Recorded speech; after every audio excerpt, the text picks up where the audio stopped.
Welcome to the Self-Care Show with Deidre Sanford. Although holistic and alternative healing methods are becoming more and more mainstream, what method is right for you? How do you find a practitioner once you've chosen to explore an alternative therapy? Each week, Deidre will explore a different modality with practitioners who will explain their modality and the benefits they and their clients have received through their sessions. She and her guests may also offer live readings during the show. Now, your host of the Self-Care Show, Deidre Sanford.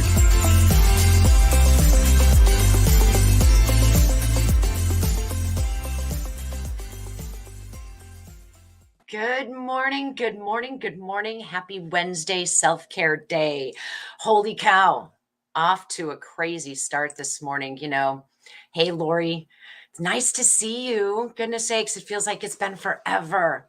So, I came in my office this morning, like 9:30, sat down, and I said, "Okay, Spirit, what are we talking about today? What's going on?" Hey, Courtney, Facebook is working today. I'm working overtime with Spirit today, and I'm behind the 8 ball. But you know what?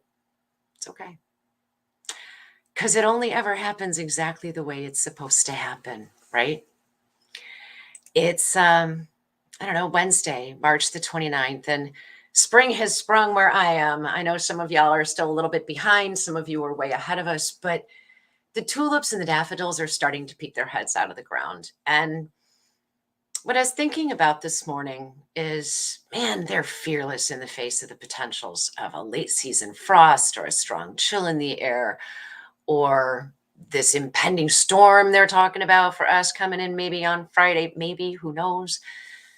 And they're not worried about what's going to happen in fall or in winter, right?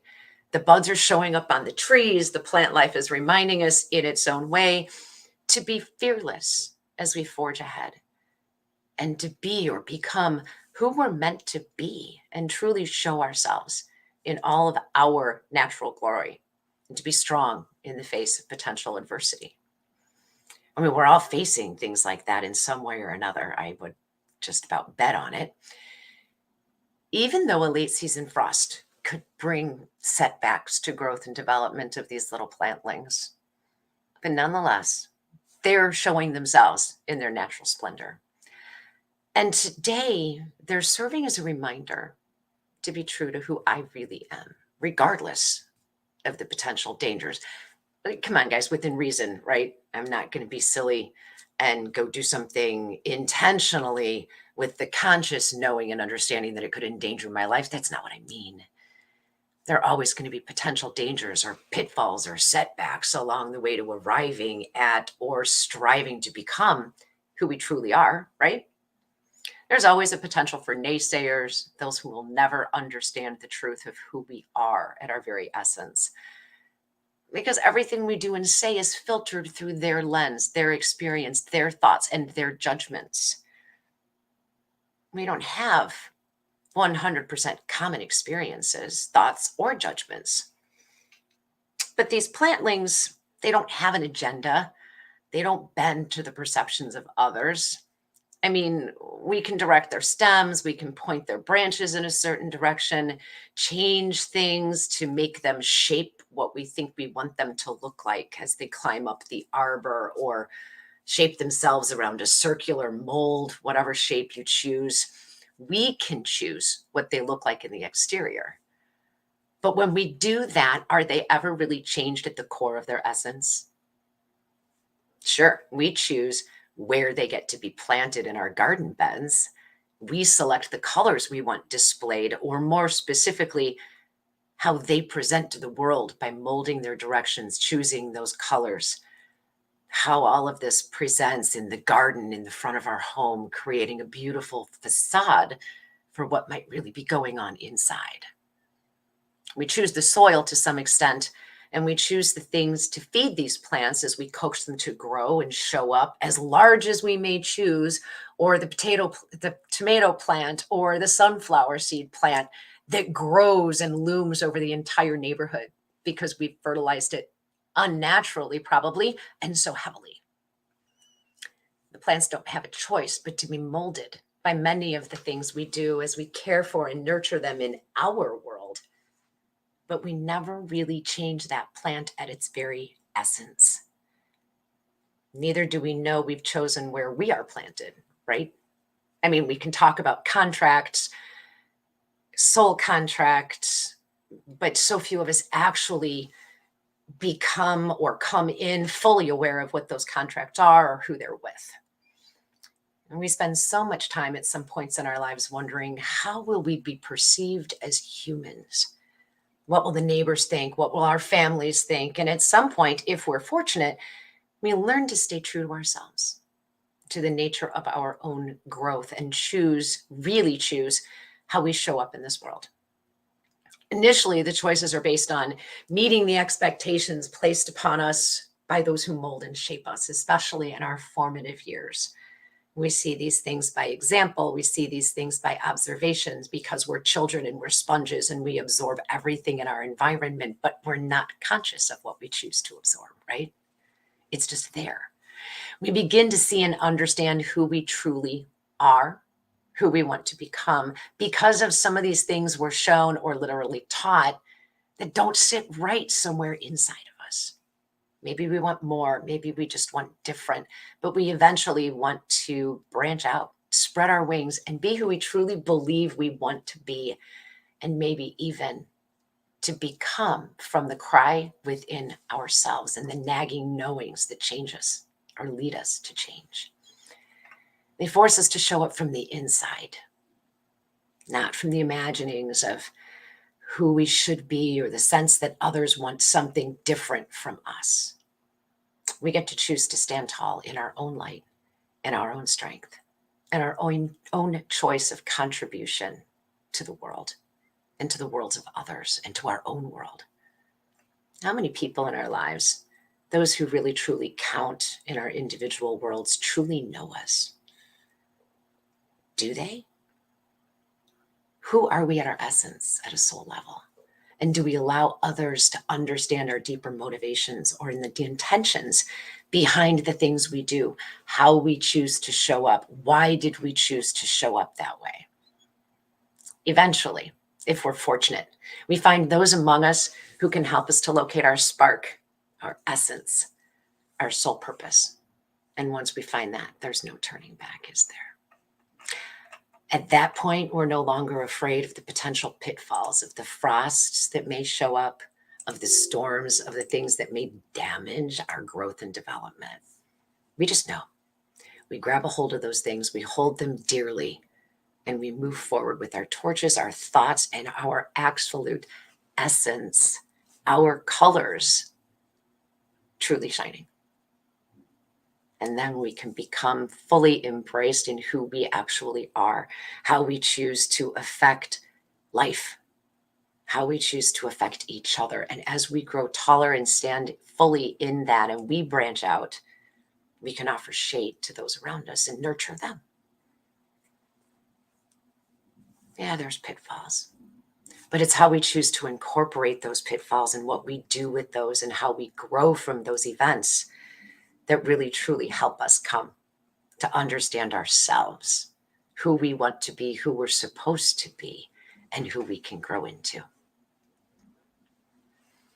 Well, thanks for hanging in with me on my soapbox, guys. I'm going to let y'all think about that. Tim, Courtney, Lee, coming in from Georgia. Thanks, you guys, for joining us. We're going to take a quick station break, and we will be right back with today's Transformational Life Coach guest of the week, Meredith Herrenbruck.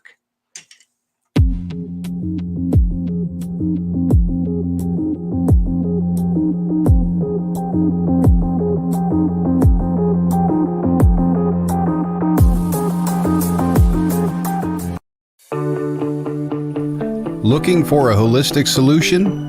Look no further than LimestreetWellness.com. Lime Street Wellness is a full-service Reiki therapy center offering in-person and distant Reiki sessions. Additionally, Lime Street Wellness is committed to helping clients co-create healthier outcomes with hypnosis, QHHT, and intuitive advice. Lime Street Wellness is committed to helping all that are seeking to co-create better health, peace of mind, and greater freedom. Reiki Master Kevin Mackey uses energy medicine, hypnosis, mindfulness, and intuitive guidance to assist in uncovering, understanding, and removing any blocks or energy cords or mental mindsets that may be intruding and causing needless suffering. Visit Lime Street Wellness today at limestreetwellness.com. That's limestreetwellness.com.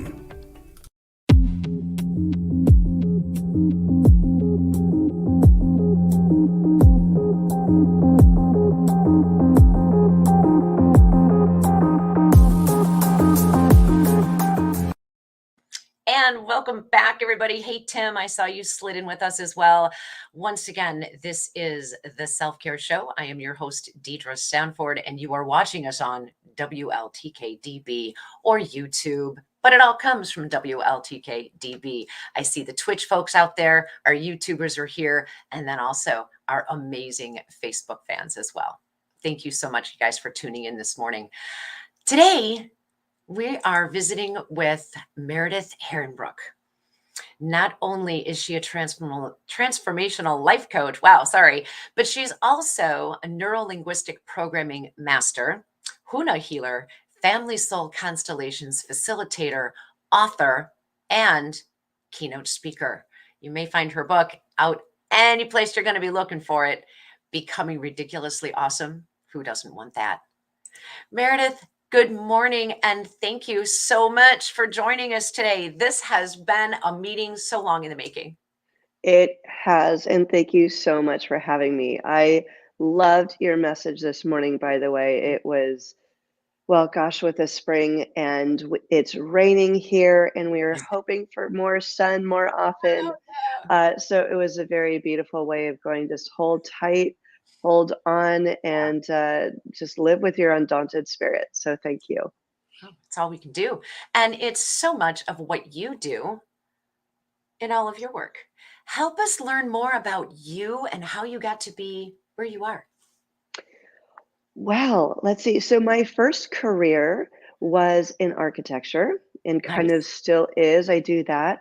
But I'll tell you, it took me a long time to reconcile my love of architecture and my quest for understanding who I was, what it was all about, and so forth. And the reason I had my quest was because I had and have premonitions occasionally ever since I was really little. And I did have a trauma growing up, and I was trying to figure out that with my family, with myself, and so that was where it all started. And in my late 20s, I finally understood that my intuition, my premonitions, my sensing of a lot of things kind of non-tangible, unseen to the naked eye, were really real, meaning I could walk into a room and know who was mad at whom, and and feel the cold in a room, feel and hear voices. And I finally reconciled it all into understanding that, one, everything is connected and it's all one thing. And I learned to become more confident with my learnings, and that it was real and that it was okay to show it, because people really need healing and to be shown various modalities that might work for them better than others. So in my quest, I went to regular therapy and so forth. But after about a year, and it was very helpful to a point, I'm never discounting that as a stepping stone for where I am now. But I realized I was spinning my wheels, and I'm like, I'm just talking for talking's sake, but I'm not really digging in deeper and finding the traction I really needed. And I realized that, as I learned later, I was, quote, stuck in story. And I go, well, let's get beyond the story. Right. And so I asked universe, basically, when your heart of hearts says, I need something here, literally about 3 days later, a friend of mine and I were talking, and he was asking these very, very, very introspective, good questions. And I looked at him after about 15 minutes, and I'm diving deep into how I'm creating my experience, all these things. And I said, "What are you doing?" Because when there's an alignment, excuse me, I'm on the tail end of a cold. Ah, Um, when I realized there's an alignment happening, things got brighter, and there was like, wait a minute, what's going on? And I said, "What are you doing?" And he says, "What?" And he's one of my best friends, by the way. And I said, "No, you're doing something that I have not." I said, "I've gone farther in 15 minutes mhm. than I have in a whole year of therapy." And he says, "Oh, well, it's NLP." And I signed up for the course 3 days later, and 2.5 years later, now I'm a master NLP practitioner. I do family soul constellation therapy, and I also do Huna, and it just brought me into a new paradigm and a new way of thinking and understanding of how the world works. So that's mainly the background, and the main thing that I really understood after about halfway through was that the universe always brings things to you, not Mhm. just what you need, but um, but really there are always these signposts, but you have to learn to recognize them. Yes. And when I started to recognize them, which in my book I call, which is over here, by the way, um, when you are looking for those signs, you have to learn to recognize them. But there's kind of a very special resonance, at least for me, that happens. And once I started to go, aha, that's different. That is more aligned. That's higher level of consciousness experience. Right. Then I started to pick up on the things that were already presenting themselves. And then I go, wait a minute. And so it took me a while to get used to that. But then I go, wow, Yeah. actually, life can be more fun and delightful. It's like an Easter egg hunt all year Yep. round. And things started to become more delightful. And there will still be challenges that keep coming. However, I can navigate them more masterfully. I love the parallel between your mundane life, shall we say, as an architect Yeah. and keystones in buildings. I mean, here you are becoming the architect of your own life, your own your inner self, Yeah. and you're getting these signs from spirit. You said signposts, I believe, which are in the architectural world, aren't they just the keystones? Yes. I mean, And as so we how bring these, funny.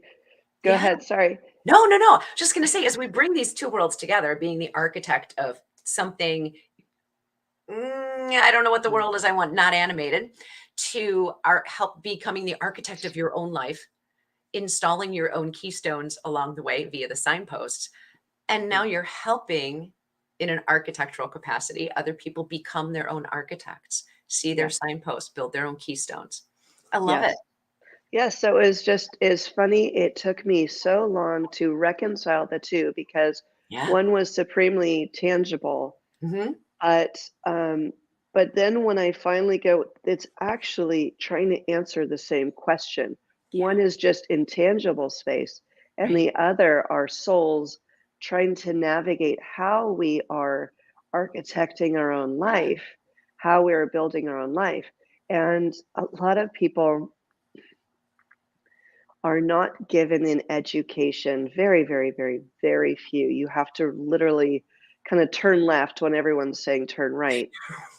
Y- you have to really need it and want it when life gets bad enough, which is why when I had my trauma as a child, um, I needed to search for better answers because I was so unhappy and I was spinning and doing my own little thing.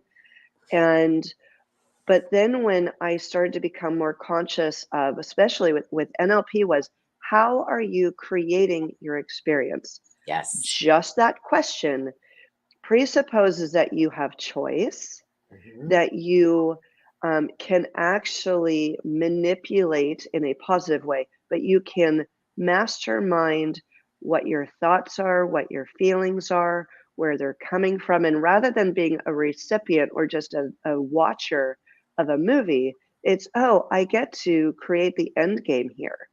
And so people are so unconscious of that. Not that they don't necessarily want it, they do, but they have not been trained to understand that they have choice, Mhm. that they can create whatever world they want. And that's what these modalities that I help people with through sessions one-on-one, um, that we are taught to just follow along because Right. it's easier from the previous generations and from society. Sometimes they are conscious in manipulating that narrative. Sometimes it's just, well, they're being reactive too from their childhood. Mhm. But now, with all this knowledge out here and the internet and these beautiful podcasts, such as you do, is we are now able to more consciously, if we choose, take the reins back Yeah. and create the world that we want, make it less complicated, less phobic, less depressive, and all these things. And NLP and family constellations and Huna, all in their own special, beautiful way, get to the root of how we're creating our experience, what the traumas and phobias are from this lifetime or in the past, Yes. what is and understanding what is creating our experience as well, which we'll get into entities and stuff later. But it's kind of like let's look at the foundation, what is happening currently, and now let's figure out where you want to go and let's get you there. And that's what all these modalities do. I think it's awesome. And when the foundation of a building shifts, it's rarely a good thing, right? But when we shift our Whoa! foundation, see, I know, I love it. This is why I went that way. Because when we shift our personal foundations, we give ourselves greater opportunity for growth. Go back though Yes. for me, because I understand that that's what I said is not necessarily always true. And I want to have you explain that to all of us. So here's it's so funny because I, when I was younger, I used to think that any shift or any movement, say in the foundation, going on this beautiful metaphor, that life just thrust upon me is like, okay, I'm going to knock you over the head with a 2x4. We are going to make the most obvious metaphor for Right. your life here and here. But when we find ourselves in conflict, and we have to shift our foundation, or the Mhm. corner of the building starting to sink in, well, let's, rather than going, oh no, and resist and get frustrated and so forth in all the ways we do, go, all right, what do we need to do to either shore it up Yep. or go, well, maybe this isn't the best building site, right? It's an opportunity to go, I love just look at it very objectively and go, what's not working? it. Mhm. We're not saying you're a bad person. We're not saying you shoulda, woulda, coulda. We're not saying that. But when we get our own self judgments out of the way, then you can actually create greater change much faster because we're looking at it more like a mathematical equation, right? For example, we get stuck in our emotions. I'm teaching our two daughters this. And and that's not to say that I don't get emotional myself and frustrated and so forth, but there is a point where I go, I'm having feelings. Where is it stuck? What does it mean? And where do I want to go? So emotions, Mhm. you can look, rather than going, oh my gosh, I'm having all these emotions, and get stuck in the feelings of it. Go, well, what's it telling me Yeah. about what's not working, or what needs to be healed, or what needs to be acknowledged? And all of that, use it not necessarily as a, let's focus on that we have emotions. And I think society is really stuck in that right now of, but I have feelings. We're Okay. stuck in the, I just need acknowledgement. But great, but where do we want to move to? And so if our foundation is a little rocky, that's okay. Mhm. We go, well, maybe this is an opportunity to look at what's going on and make it either the foundation stronger, add more resources and love and connection, whatever that is. Or we go, maybe I really don't like my job. Maybe um, this is a toxic relationship, etc. And I had a client recently I just finished working with where he hated work. He worked 60 plus hours a week. Ugh, He got great money, et cetera, et cetera. And on the surface, it looked wonderful. And I yeah, go, well, what's the problem? And he says, I hate everybody at work. Not that he really did, but he yeah. exploded all the time. And he went to acupuncturists, massage therapists, chiropractors for 12 years. Wow. And after 3 session at the beginning, actually after 2 sessions, the 3rd session, he says, "My shoulder doesn't hurt anymore." Hmm. And I said, "You never told me your shoulder hurt." And he says, "Oh, yeah, I've had knots and I've worked with everybody, spent thousands of dollars. Right. And after 2 sessions, I have uh, left my work. And now after 2 weeks of finding relaxation and mellowness, my whole body is totally happy." So your body is telling you what you need Yeah. to do. It's up to you to listen to it and just follow what I call the ribbon of light, that alignment of if you just trust it enough and go, I don't know where it's leading, but it's going to be good. Yeah. It has to be. It might be rocky, it's not smooth sailing all the time. However, shifting to that new foundation is vital to your happiness, to your growth, and everything else. If you are accepting less than awesome, then you shouldn't be doing it at all. I love it. And to your point with your client's story, once he started focusing on shifting the foundation, the alignment went up through his internal system, his physical system, and he could release a lot of the chronic pain that he'd been carrying with him for years. I Absolutely. love that success story. Thank you so much for sharing this story and for helping to create additional metaphors that we can all incorporate into our lives and understand so easily. Metaphors are difficult to make sense and get to the point, and that was beautiful. Thank you. Thank We're going to take you. this opportunity, folks, to take a super quick station break. We will be right back.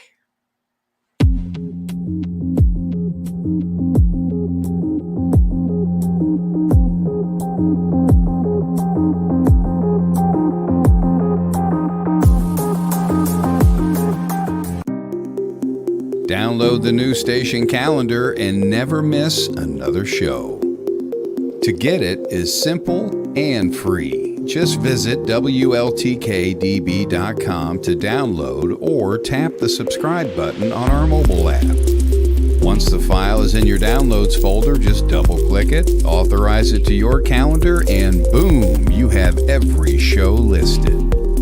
Not only does it list the shows, but also the links to watch them live.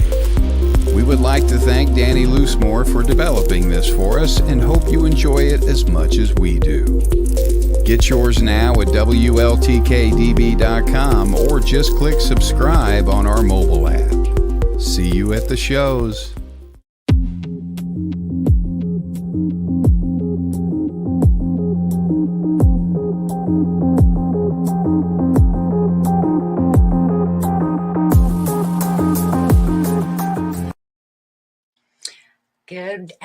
Good morning. I guess it's still morning in my world. I don't know. Welcome back once again. This is the Self-Care Show. I'm your host, Deidre Sanford. We're chatting with today's guest, Meredith Herrenbruck.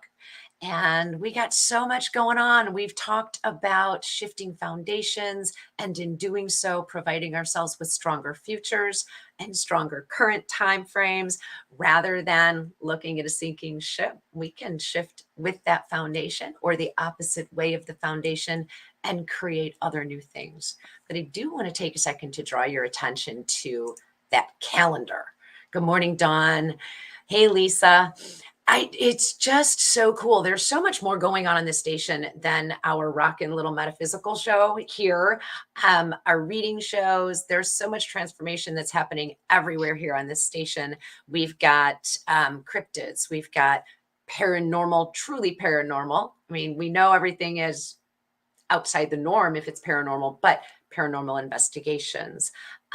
So many things happening. Grab that calendar, check out the shows, and you can earmark for yourselves what it is you want to catch up on. If you missed the live, grab the replay.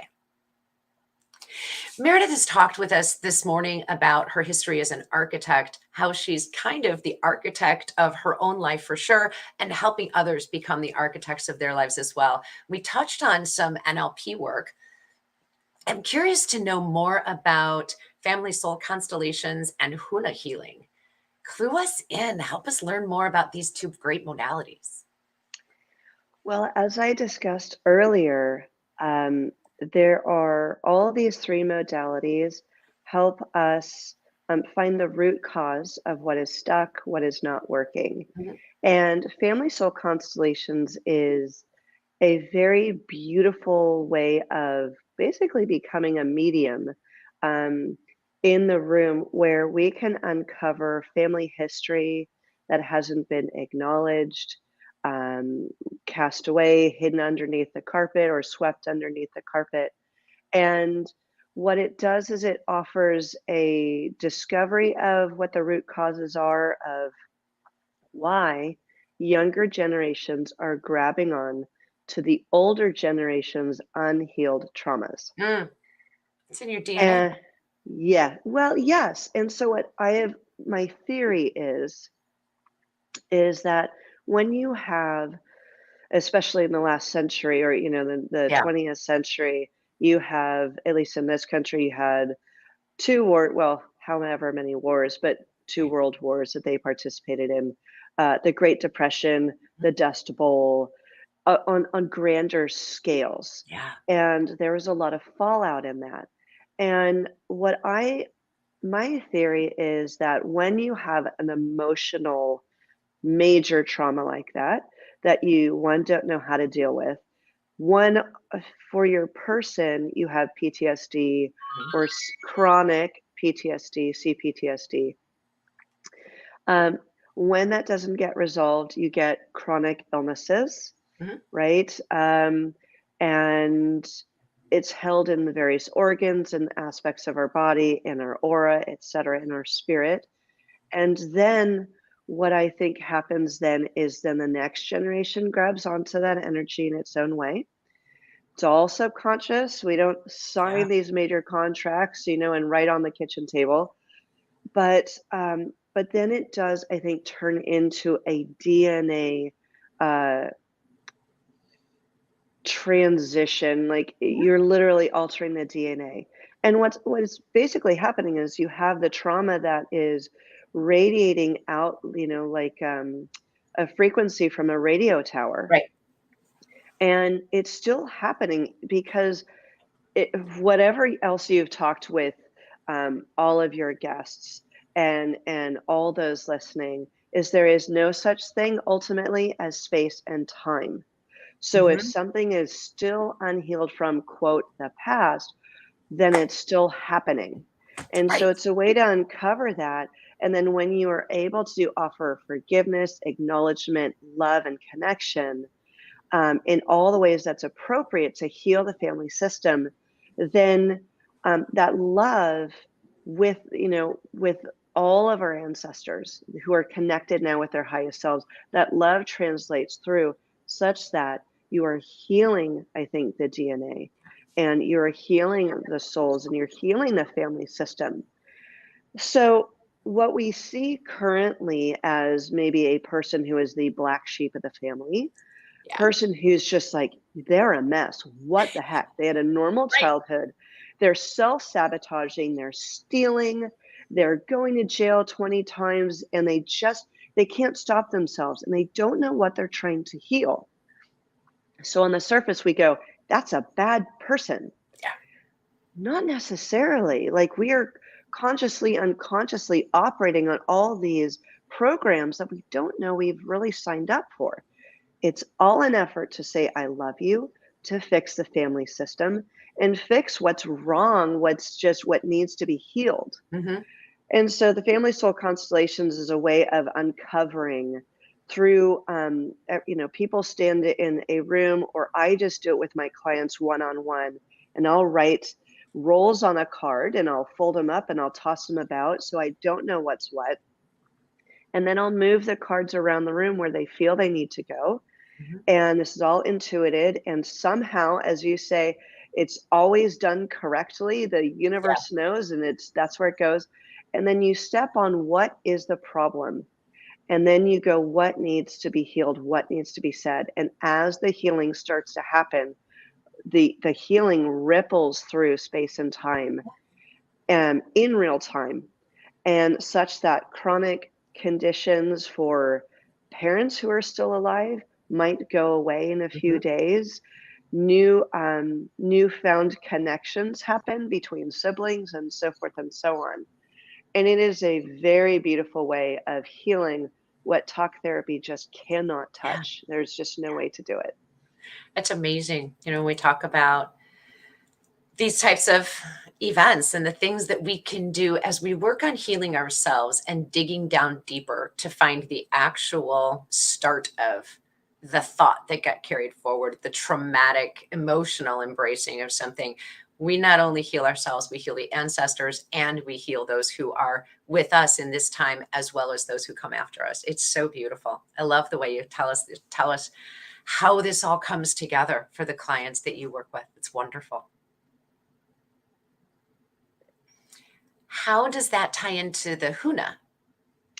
Now, Huna is beautifully that you had said it heals generations above and generations below, because Huna's work does the same as that as well in a very different way. Now, Huna means, or kahuna, I'm sure a lot of people have heard that term before, a little bit more related to kind of the surfing of the 70s and so forth, the big kahuna. But kahuna were healers and are actually those who I think offer a lot of strength and connection to the divine, to the ancestors. There might have been a kahuna of war to build up the men who were to fight, maybe another island. There were healers who worked with herbs and so forth. There were kahuna who focused on many, many different layers of society. And the kahuna who I worked with, Manu Saito, who is, I think, on Oahu these days, he taught me to connect more into intuition. And so he taught me to clear properties, clear spaces and objects, and to work with clients to help heal what is maybe attached to them, who are, that are entities or ghosts or ancestors that are attached, who are trying to help. And because there's a rule of there's only one soul per body. Right. And when there are more in there, well, then we're influenced by what they have brought with them. And we also look at healing past traumas from past lives as well. So that's really a lot more of the energetic, esoteric, ghost busting sort of layers, which is really fun. I actually, after this, I'm going to help a property that has fallen out of contract 3 times. It is a beautiful home, but there are some physical feng shui things, but it has sat on the market for 8 months. And the client who I've worked with a few times, who's a realtor, he's like, you got to help me because there's just some energy, I don't know what's going on. So that's the realm that Huna works with, is really the energetics of people, places, and things, what's attached to them, and again, what is unhealed and needs to be released. That's so cool. I love that you have the opportunity, or giving yourself the opportunity to do that, not just with human beings as we choose to do our work and evolve, but to also help with the respect of historic places. Yes. Homes that have collected energies and thoughts and the paranormal. I mean, if we want to, it's such a broad definition, but the first place we always go when we think, and Yes, sometimes it's residual, sometimes it's so cool that you have the it is. opportunity to do that. It seems in some respects similar to some shamanism work and also to what we would consider to be our Native American land watchers.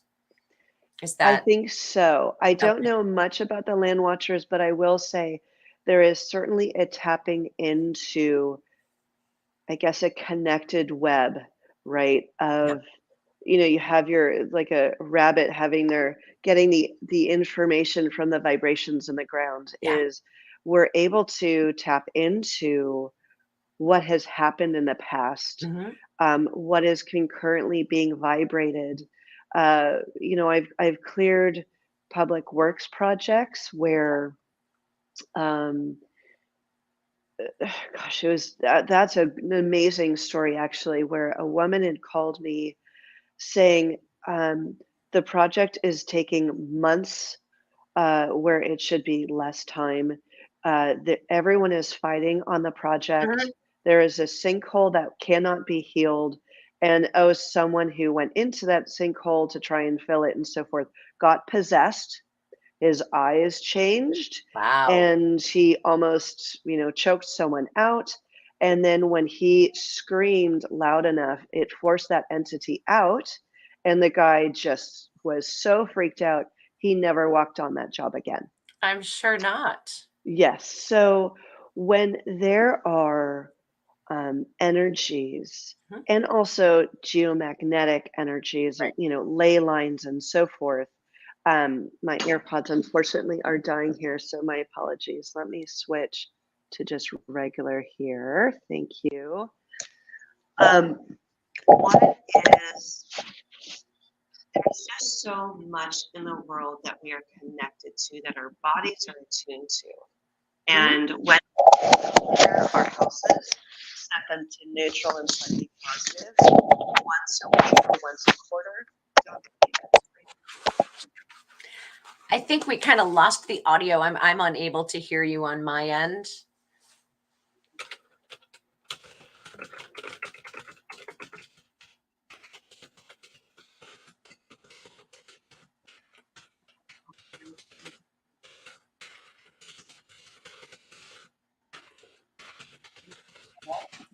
All right. So Todd is working on our amazing and fantastic producer who's always on the ball, is working on helping with some of these audio concerns in the background. I think he's got it up going live again and more clearly for us. We have a All right. random entity in the background there, a little robotic voice going on. Do you hear me now at all? I do hear you now. Yes. Good. Okay. Welcome All back, right. Meredith. Well, thank you. All right. So back to disturbances in the force, Yeah. is when I was talking about spring cleaning. So the importance of spring cleaning or fall cleaning does a lot of different things. And I started to learn the energetic needs of cleaning our house Right. is because I lived by myself in my 20s. I had this great apartment. And over time, when I didn't have people come and visit and so forth, the energy started to feel dead, heavy, and I got more tired. And I'm explaining this for those who might be feeling this in their own home, is where, they're just less motivated to go out. Things, maybe rooms start to feel And we're talking heavier. about spring cleaning, and it's such a great thing Are- to be there. She's back.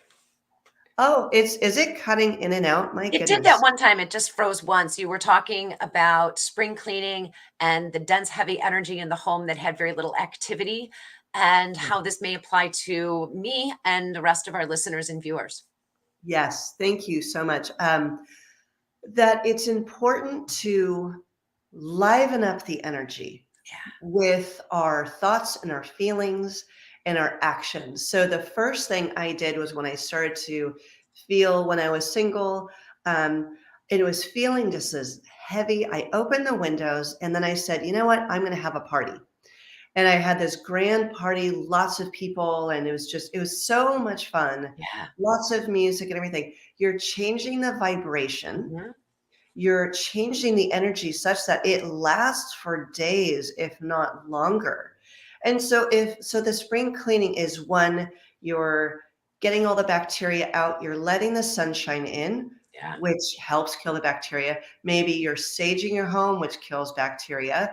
And you're shifting the energies. You're clearing the clutter, which holds negative energy. Yep. You're doing so many layers. And I will tell you, when you do that and you get everybody involved, and then maybe you even have a brunch or a party after, you are resetting the energies for the next quarter. It is so valuable to do. So if you're feeling sluggish, not so amazing, try doing that cleaning. It just sets aside a few hours and just, you will be enlivened and reset and put your intentions into everything you do. It will, however small you think it is, it actually has a big impact. I love it. Open the windows, let the sunshine in, as you said, let in the fresh air, let whatever it is you're smudging or Palo Santoing out of your home, out the windows, give it an escape route, walk away for a little bit, come back in, feel the reset, and then continue to build on that reset with the ideas that you've given us. They're all great ideas. Thank you. You are welcome. I am an avid reader, so I want to hear more about your book. Well, thank you. This book started off where our nephew was with us for a year and he needed some help getting into college. And I helped him with budgets over 3 hours. And so my husband said to him, well, you might want to send a thank you note to her. And so he did. And it was very, very simple in its gesture. And it was one sentence long. And so Mark and I said, okay, well, we've helped him along with a lot of other things. Let's help him with thank you notes. It's important to express gratitude. Yes. And so we had a little exercise for him to do 3 thank you notes a day for 2 weeks. And they had to be to new people. You couldn't read, you had to send to different people throughout. And so at the end of the 2 weeks, we said, okay, so how did it go? And I was thinking in the veins of Emily Post that he got better with expressing himself and so forth. But his face shifted and he says, I didn't realize how many people loved me. And I started to tear up and I go, oh my gosh, this is not the lesson I was expecting. It is so much greater. And so I ended up writing a short story about it, and which ended up becoming a chapter in the book. And I ended up talking with a friend of mine, and she said, you need to, you have so much knowledge that I think would be useful, that why don't you write a book? So I did, and it talks about my journey, and it teaches people more about NLP, family constellations, and Huna. And there are exercises to help people get unstuck, to unlock that really wedged in boulder, to be able to allow movement to happen. And so it's a book to help you along your way and to get things moving and get you excited about your life, that you don't have to stay stuck. There is no obligation to stay stuck. And so it just teases apart some of those preconceived notions that I think keep us from moving and growing and becoming more empowered. I love it. I love that you are able to create this for all of us to learn from, to enjoy reading from an actual life event and just follow the trail of thought. Guys, you can find Meredith at her website, livingyourawesome.com. That's also the name of the book, right? Becoming Ridiculously Awesome. Who doesn't want that? So the website is livingyourawesome.com. Mhm. And so please go there. If anyone is interested in signing up for my newsletter, I am really ramping that up a lot more these days, because I'm finding that some people don't have time or the energy quite yet to, excuse me, pardon, to do one-on-one sessions, that maybe they're ready for smaller movements, moving a pebble or a thing there. So I want to introduce people to more of the modalities through a newsletter style. So sign up for the newsletter, poke around. I've got lots of great resources, good reading materials, lots of books links to lots of books that have helped me on my way as well. So go to livingyourawesome.com, buy the book, becomingridiculously.com. It's also on Kindle as well. Awesome.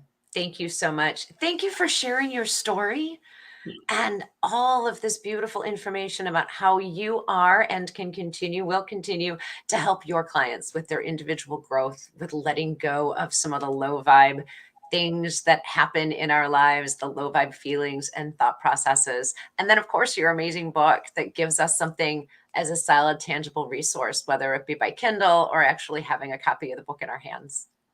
Well, thank you very much for having me. It's been a fantastic conversation. I'm so glad we were finally able to get our schedules together and to make this happen for both of us. It's been an absolute pleasure speaking with you today and hearing everything that you had to share with us. Thank you, Meredith. Thank you so much. Enjoy the rest of your day. Keep healing, and I'll see you backstage in just a couple of minutes. All right. Tim, Dawn, Courtney, Lisa, I love seeing all you guys here with us. Most of you are here every week. Lee, I love your story about the daffodil. I almost said dandelions, about the daffodils that you guys have been able to replant year after year after year and keep this woman's spirit alive through that endeavor. It's absolutely beautiful. And Lisa, thank you for coming in from San Francisco today. Lori coming in from Florida. It's been a joy to walk in here this morning and see all of you reaching back out to both me and to Meredith and sharing your time with us today. I know we got some weather coming in later this week for several portions of our country. So please, y'all, whatever you choose to do, be safe. Always keep your radio at hand so you can tune in, figure out what show's on, what grabs your attention the most. Today, later in the afternoon, we got Kelly Brickle. She's got an amazing guest coming in that's going to have lots of information and maybe even some insights to share with everybody. Keep your Facebook page, your YouTube turned to the WLTK-DB.